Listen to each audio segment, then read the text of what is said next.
The following video shows what happens when an idiot has a camera. Viewer discretion is advised.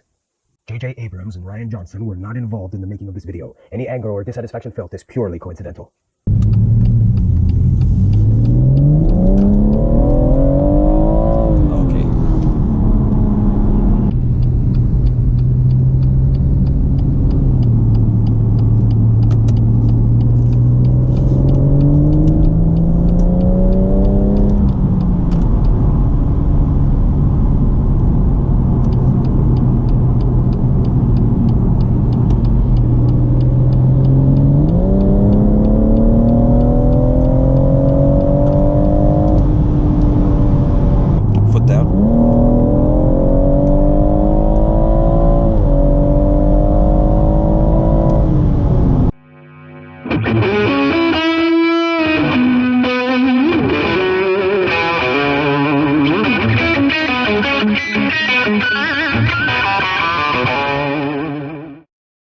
It could be that all new cars come with so many driving modes these days. So let's just see the list of the driving modes we have. Of course, everybody knows we have Eco Pro mode, Comfort mode, Sport mode, Sport Plus mode, Traction mode.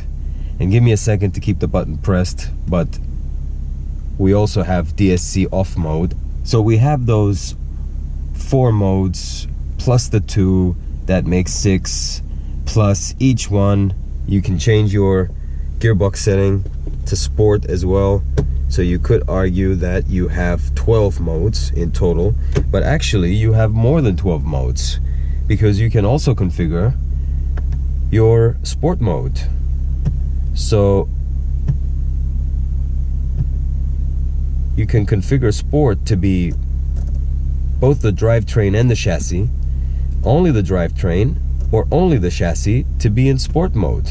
So that's another 2 extra modes. And if you apply, if you say that the gearbox can be put to sport as well in both of those, then pretty much you have 16 different modes, 16 different ways to configure your car and drive your car. I mean, I grew up with cars having just, you know, you turn the key, start the engine and go. It's a little bit too much to have to think about which one of the 16 modes do I want to be in right now. It wouldn't be such a problem if the car automatically configured itself as you were driving and changed between the 16 modes, but I guess it would have to read your mind to do that. So I think the best compromise, however, the best overall compromise for the car is the sport mode with only the drivetrain. I think if you drive the car in this mode, you get the most satisfaction from the car, because the response rate is underwhelming in comfort mode and in Eco Pro mode. Eco Pro being obvious, but comfort mode not so obvious. And I don't think I think my biggest gripe with sport mode was the stiffening up of the suspension, which is fine if you're gonna push the car aggressively, but when you're driving around town on bumpy roads, you don't want the suspension to be stiff. So I think this is the best compromise for the car. Sport mode with drivetrain only in sport, and that also, the bonus of course is that you hear the burbles from the exhaust.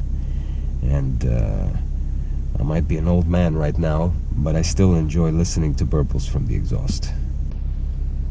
Of course, with sport mode, all the nanny systems are still on, and I suppose that takes away some of the fun of driving the car, but at the same time it means you can feel more secure that the car will keep you from getting yourself into too much trouble.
were harmed during the making of this video.